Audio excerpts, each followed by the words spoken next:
Welcome to WO50 podcast, where women over 50 embody wisdom and wellness. My name is Corrine, and I'm here with my best friend, Dr. Eddi Kenny. And today we talked about boundaries. Oh boy. What are they? What are boundaries? How do we get them? How do we know if we have them or don't have them? What we can do about changing it if we don't, just some little tips, and we better get on that. Boundaries are important. I think that it's something that happens hopefully naturally as we get older, but not necessarily. It's all about self-awareness. It is. Yeah. It is. So if you think you have a problem with boundaries, or you could use more boundaries, if sometimes you find that your inner voice is saying no, but you find yes coming out of your mouth, then this is the podcast for you. It is. Hey, Ed. Hi, Ken. How you doing? I was just going to say almost exactly the same tone. How you doing? I was just around my sister and mom, and my sister and I so many times would say exactly the same thing at exactly the same time with exactly the same tone. And you and I do that all the time as well. I know.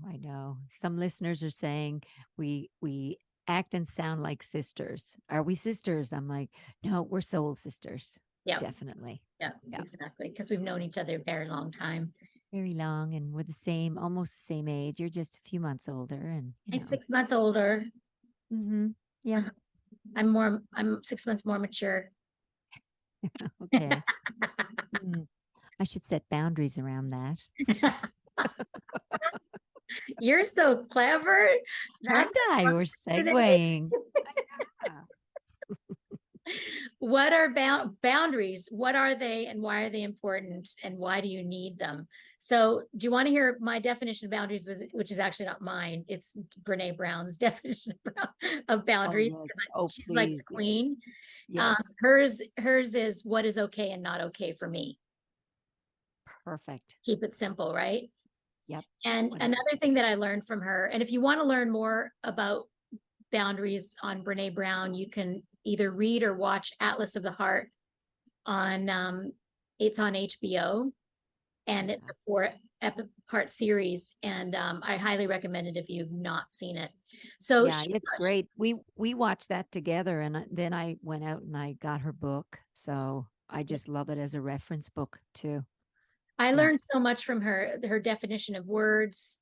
And I love the monk story around boundaries, and I don't actually think it was her story. This is a story that I learned a long time ago. Yeah, because I've used it in coaching. I don't even remember who told this story, but so this is a story around boundaries. So there was 2 monks, and one of them, they're best friends, and one of them called the other one up and said, "Hey, I really want to go see this movie tonight. Will you come with me?" And the other monk said, "No, I'm not in the mood for a movie." And the first monk goes, "Oh, but I really want to see it. Would you come out?" And the other monk goes, "No, I just don't really want to go to a movie tonight." And the other monk goes, "Oh, come on. If you do, just do this for me." And the second monk goes, "So let me get this right. You would rather me do what you want to do because you want to do it, and go against my feelings of what I want to do."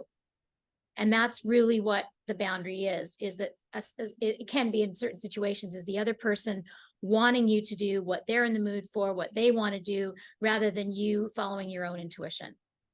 Yeah, that's excellent. Isn't that a good story? It's a great story. It's a great story. I love her definition, because I think, even layering it deeper, it's boundaries is really, being really authentic with your likes and dislikes.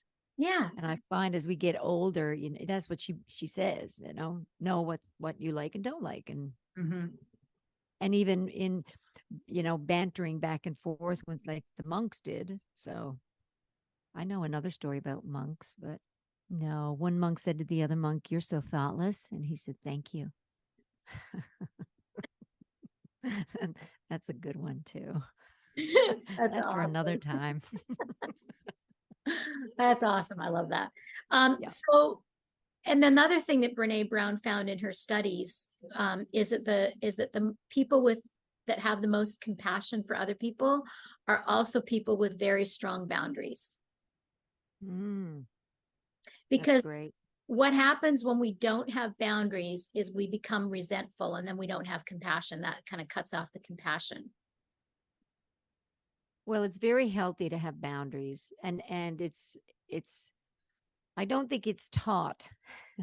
When I listened to Brene and watched her language and how she worded everything, I just said, "Oh my gosh, every high school should listen and watch what she's doing and talking about, because it oh my gosh, it lays down so many common grounds for people to connect with." And I know myself growing up, yeah, and when I look back now and going into the 60s, getting Your ready to go in 70th there. decade, you mean? Your seventh decade? Seventh? No, is it my seventh? That's No. is when you're 10, when you turn 10, Yeah. Yeah. 11, you're going into your second decade when you turn 11. That's crazy. Isn't that crazy? I That's know. My just brother wow. sent me a birthday card that said that, welcome to your seventh decade. I'm like, fuck you. Bleep. Oh But no, that was said with love and lots of boundaries around it. Lots. But yeah, I think back and I was one of those people where saying no was a challenge, and because I always felt, and there's a lot of people like me, that you don't want to hurt somebody's feelings, and you do. Would, oh yeah, I can do that. That's okay. I don't mind. I can go to that movie. I don't, we weren't like the monk. So you didn't really have your voice, and doing a lot of work over the years around self-esteem and authenticity and our childhood, and just everybody's so different, how we're raised, you know um really having the talk about boundaries is really, really important, yeah. and being clear in the language around it, because yeah, saying no, that's one thing. When you say no and you mean it, and you're not full of guilt and your emotions aren't all involved, and you're like, oh, I can do it. And then you say no and you're like, no, I really can't do this, and you feel there's no guilt. There's a lot of work. Yeah, it takes a lot of work, because what I hear from my coaching clients is that as my sister puts it, when you say yes, but you really mean no, you're saying no inside your mind, but what comes out of your mouth is yes. Yeah. And then that causes internal conflict. And then it causes resentment, as we're talking about, for the other person. And the other person, it's not their fault you said yes. Because that's the thing, is like, you can't blame somebody. And that's where it gets really sticky, there's a really great book that I recommend to people called The Four Tendencies. And you and I don't think you are. I'm an obliger. I think I'm an upholder, I think. you're an upholder. Yeah. I think you're an upholder. Yeah. So obligers take up most of the 35% of the population. And now we are a little bit of all of them. And I'm definitely a healthy obliger. But what obligers are, if you're a kind of person that can't say no to people or has a hard time with boundaries, you're probably an obliger. And to read about them in the Four Tendencies is very helpful, because they're the person that you always ask to look after your pets and to water your lawn when you're out of town, like, because they always say yes. And obligers, it's all about how you respond to your commitments, your outer commitments and your inner commitments. So an obliger will always, if there's an outer commitment where another person is involved, they'll always honor it.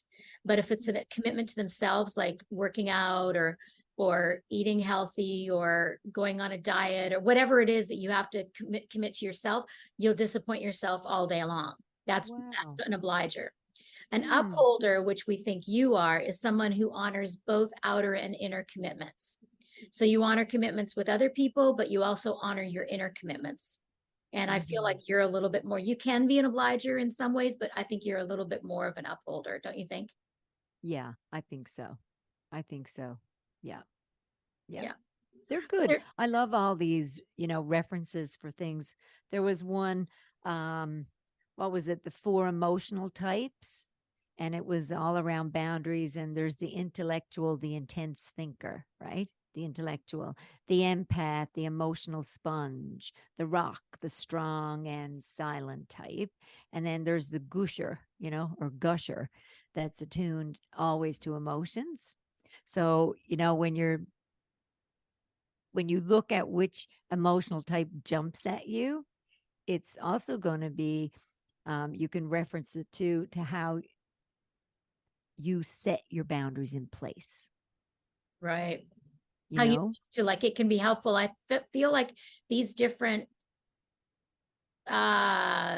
categories that we're talking about, these different personality studies, that to understand yourself is to help you understand yourself so that you can understand where your weaknesses are, where your strengths are, and where you your need to vulnerable show up. areas. Right. Yeah. Where you need to show up with more boundaries.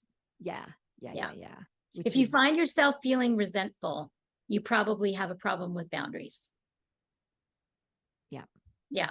Another thing Or anger. well, I feel like resentment and anger are relatives. Yeah. I love the weak emotional boundaries. Sometimes we're blaming others, we're Yes.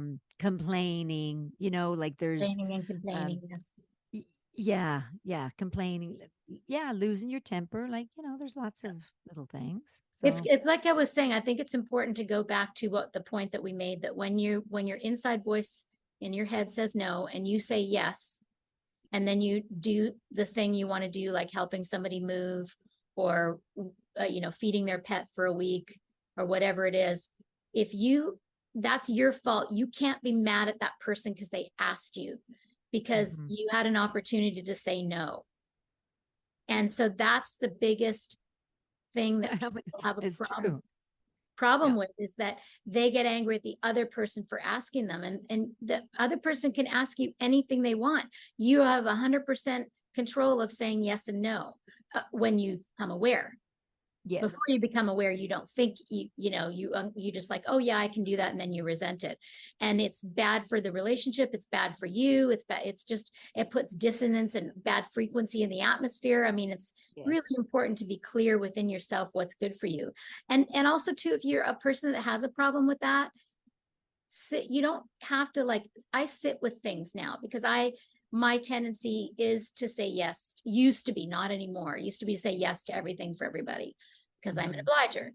And then now that I'm older and hopefully wiser, I sit with things. Like, I had a guy email me from Facebook. He knows a friend of mine, and he's trying to put together this big speaker thing. Like, I don't know how many speakers he's going to have, like 30 main ones. And he's trying to create some kind of course. And he wanted me to do like a 10-minute talk on Zoom, and then he'd record it and have it in his course. It seemed like an easy thing to do, but I sat with it. He sent me a couple emails, and I was like, you know what? It just does not feeling right to me. And I said no. And years past, I would have said yes, because I said yes to everything. So don't be afraid to sit with something for a bit to see how it feels in your body. Oh, and another go ahead. Yes. No, and often too, people are in predicaments where, it involves their children, right? And here we are over 50, and we have time to play, and our kids go, "Oh, can you look after the grandkids?" I know that happens to me personally. And we all have to have boundaries in place, and it's okay to say no. And I usually have something legitimate on the go when I when I do say no.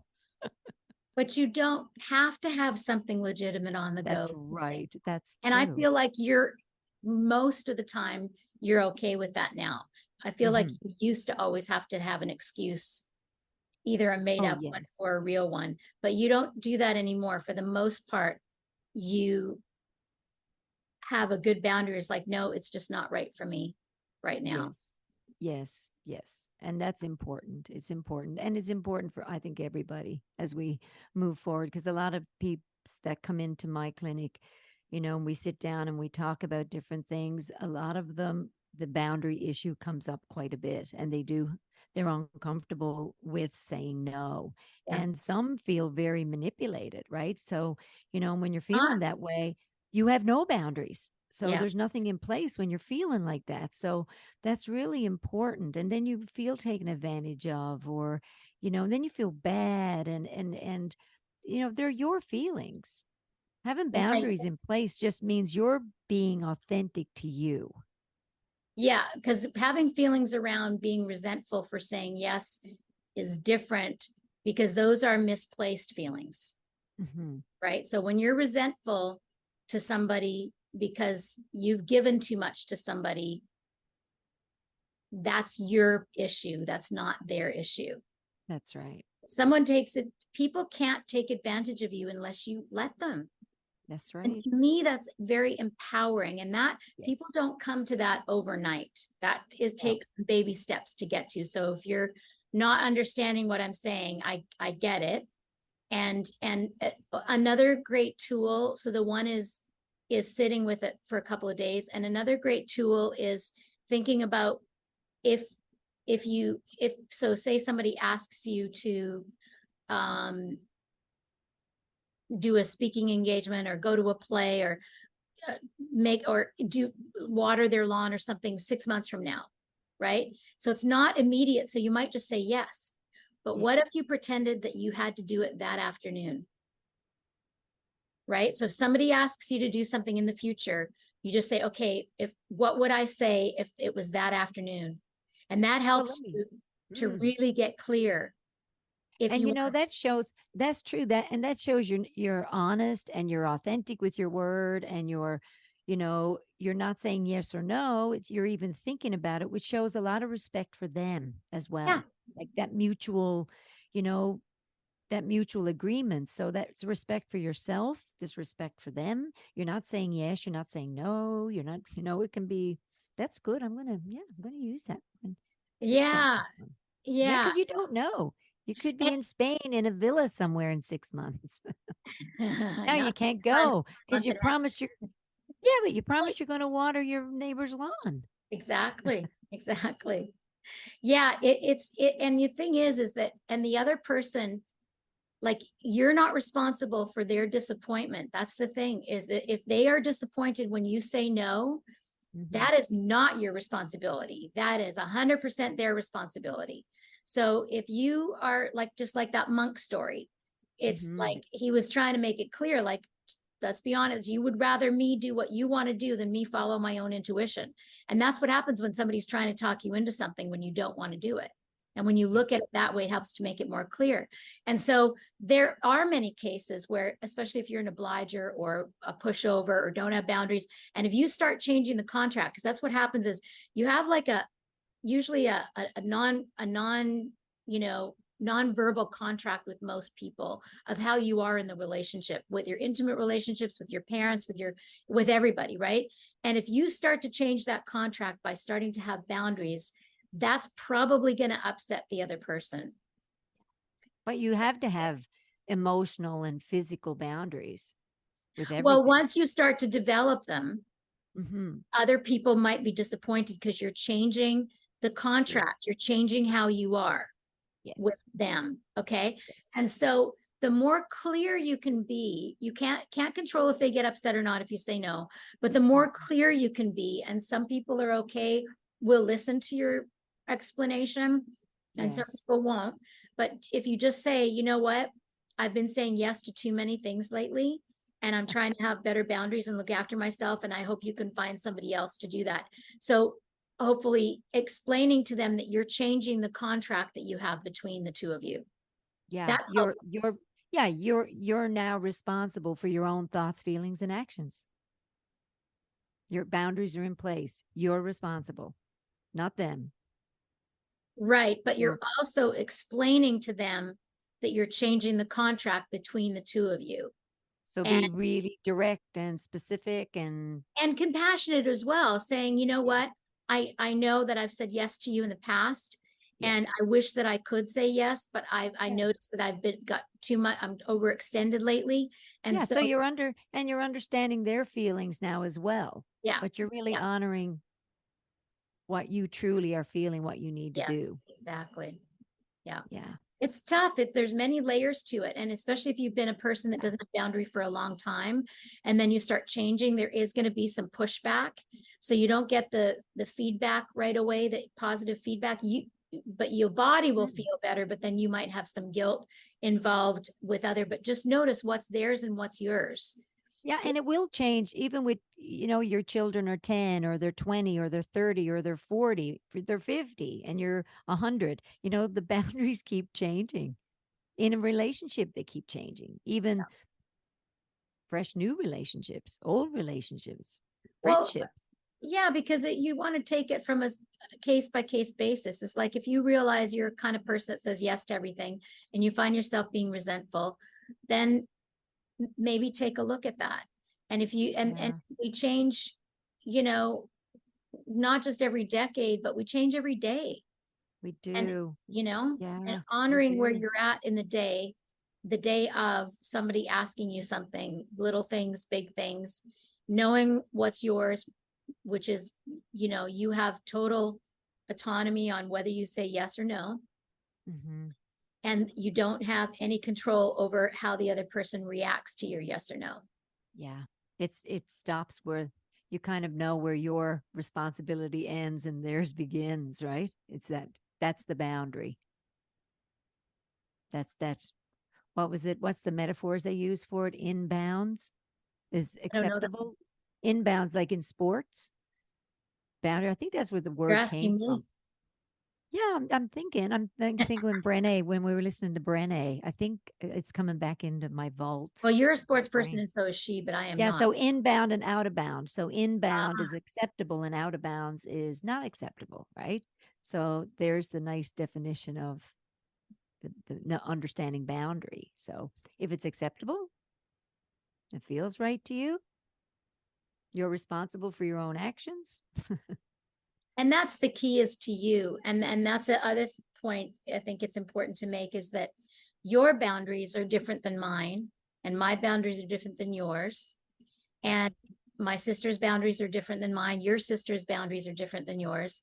And that's all perfectly fine. We're all allowed to have what it is good for us. And that's what I think people don't understand.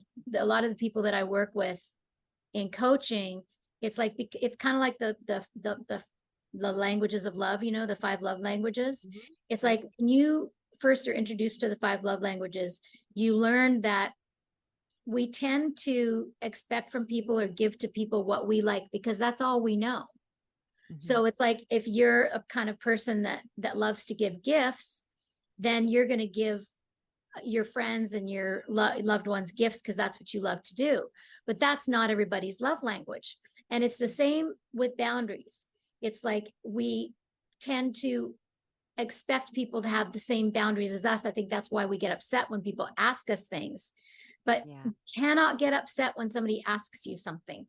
They can ask what, even no matter how outlandish it seems, like, Yeah. and Even if they say no, even if they ask them for something, and like say you wanted me to do something, and I'm like, no. And I love Brene. She goes, remember, no is a complete sentence. yes. So how you respond to that, I shouldn't tag on a feeling to that. Because if I have a boundary in place and I go, no, but it also depends on what you ask me. Well, and you can also have, like I said, compassion about it. You can be like, no, you don't have to explain yourself fully, but just that doesn't feel, that's what I usually say. No, is that doesn't feel right. That's not going to work for me. Yeah. Instead of just no, Yeah. it's just like, I'm sorry, that's not gonna work for me. That's not gonna work out this time, whatever it is. Yeah. I know. I think back from years ago when, I would feel like I needed to fix and save everything. Oh, I can Blame help with that. yourself. Yeah. Yeah. Yeah. Honestly. And the biggest thing is moving forward is the forgiveness to yourself for you know, being hard on yourself for making those decisions and then going, oh my gosh, why didn't you apply that then? And you can't. That's why the present moment is so important, and moving forward and the letting go of stuff and story, you know? And that's why it's key to remember that everybody's doing the best they can. So your best is different today than it was yesterday. Everybody's doing the best they can from where they're coming from. And can't tell you how many times I've had arguments, discussions, debates with people over that point. And I think it was Brene that said that 50% of the people are going to think, believe, and agree that everybody's doing the best they can. And 50% of the people are going to say, no, I don't think everybody's doing the best that they can. But I then love it when I love it when she also said, just because you've done the work doesn't mean everyone else has. I think she said that too. Exactly. And oh man, I have that written down in my like schedule book. Yeah. Yeah. Yeah. Yeah. Cause your best again is going to be different than everybody else's best. But Well, you got to meet people where they are. Sorry, I didn't mean to interrupt you. We have so much to say on this topic, don't we? Meet people where they are is a good one too, isn't it? yeah, I mean, if you can, but you can only meet people where you are. Yeah. Right. And some people are better at feeling into where others are at. Like I'm pretty good at it with my coaching, but I've seen other people better than me, Oh gosh, with yeah. it. And so, Always. so yeah, and what I was going to say is that Brene says that her husband said, I don't know if everybody's doing the best they can or not. All I know is that when I assume they're doing the best they can, I feel better. Yeah. Yeah. So if you're the kind of person who doesn't think people are better, or you're not sure, then you can just say, okay, well, just maybe you could assume that they are. Because the thing is that it's how you're nobody feeling. does anything to be an asshole. Well, what do you do if someone disrespects your boundaries or dishonors your boundaries? Like how do you want to take Well, it from nobody there? can disrespect your boundaries. Nobody can disrespect you. People can do whatever they want. They can say whatever they want. They can do whatever they want. You have the opportunity to have a boundary when somebody says or does something that you don't like, or asks you something that you're uncomfortable with. Yeah. It's like, it has, none of it has anything to do with, like, when people are, like, say somebody asks you to do something outlandish, like they're going to go to Europe for 2 months and they want you to feed their dog for 2 months and go 3 times a day to walk their dog. Okay. It doesn't do you any good I mean, you can vent to your friend. You can call me up and say, hey, Corrine, you'll never guess what my neighbor has asked me to do. And we can laugh about it. Right. Yeah. But you don't want to really, I tell people, if you take it personal. Right. Because it's not personal. They're just asking you something. Yeah. I know that's so cool. It's true. It is that yeah, we can laugh about it and think, oh my gosh, I can't believe they asked us. But my general rule of thumb, what I tell people is, if you have a fight with somebody, or somebody irks you, or somebody's whatever, an altercation, you're allowed to process it and tell it 1, maybe 2 times, maybe 3 times if you've got a large circle of friends. But after that, it's over and done. And the more you talk about it, the more energy you're giving it, and it's creating a construct, and then creates a bigger problem. Remember Sachi told the mashed potato story? Remember the mashed potato story? Yes. I think you told that before, but tell it again. It's a good I don't story. think we did, because we didn't put out our first 3. We're not going to put out our first 4 episodes. Yeah, no. Okay, so the mashed potato story is, say you go to Whole Foods and you order mashed potatoes with butter on them, and they're so good there.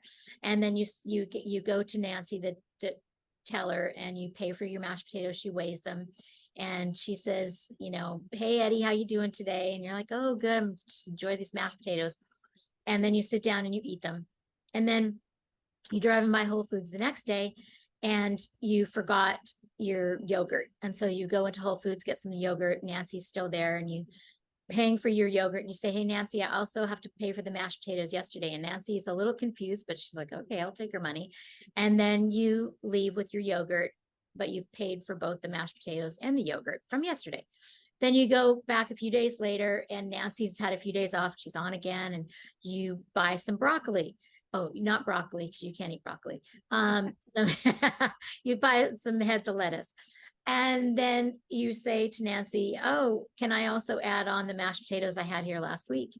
Nancy's very confused, but she adds on the mashed potatoes. So anyway, this happens over and over again. This is what happens when you tell a story over and over again. You have an incident that happens. Say you fall down and you hurt yourself, right? And then if you tell people about it, you continuing to hurt yourself over and over. Or a better example would be an emotional hurt. So say if somebody's hurt your feelings, they came along and said, you really sucked in the yoga class that you taught today. Maybe somebody said that to me, even though that's never happened. No, I'm just kidding.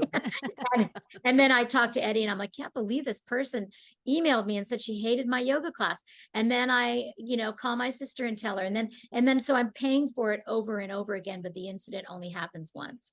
That's right. Oh my goodness. How many times have we done that over the years in our 30s or 20s and 40s? And I remember one time I said something to you and you're like, you already told me that. I'm like, I did. And, and that's what's so good about having, friends that you've had a long time, because there's really beautiful boundaries there, isn't there? Yep. We call each other out on stuff. Yeah, and we will, and you'll say something, really, you still want to, dredge that up and talk about it. I'm like, I don't. Okay, good. Or I'll start something to you, and then I'll go, nah, I don't even need to talk about that anymore. You're like, good. But you're willing to listen. Yeah. That's the honoring and the respect you have, and we have for each other. So that's really good. But it's beautiful that we have boundaries as well. Yeah, so we have boundaries with each other and call each other out on stuff. And then also that's a boundary too within yourself of not telling the story over and over again. I do that with my clients all the time. It's like, okay, you told your best friend about it, you told me about it. Maybe you can tell one more and then it's done. Because there's always going to be more to talk about in life. And every time you're telling somebody new about it, you're digging up the feelings again. But you already went through it once. You want to do it again and again and again. Yep. Oh, it's almost like staying, you don't mean to, and maybe you do, but it's like staying in the victim contract or the sabotage mode, or, we make these contracts sometimes with ourselves until we just go, I'm done with that. Done with that. Yeah. So it's important. Yeah. And the more aware we become that we're doing that and we stop doing that, the more present we can be in the moment. Yeah. For ourselves, for other people, for our life. Yeah. Yeah. It's important. Yeah. It's really important to set up healthy boundaries. Even, if someone says, well, wow, I don't think I have any boundaries. Well, what would I set in place? How do I set them up? What would you tell somebody to do? Well, it's like I said, I gave 2 techniques earlier on. You either take a beat when somebody asks you something and don't answer until you feel into it, or pretend like it's something you have to do that afternoon. Would you want to say yes or no? So just really, so to me, it's just self-referral, listening to yourself. What about you? Yeah. I would try and be really authentic, give it space, just give it space, like you said, and just start putting it into practice and recognizing it for yourself. If you're saying no, and then what that no means, and whether you're attaching a story onto it. Well, I can't do, no, I'm sorry, I can't do that because I have this and this and this and this.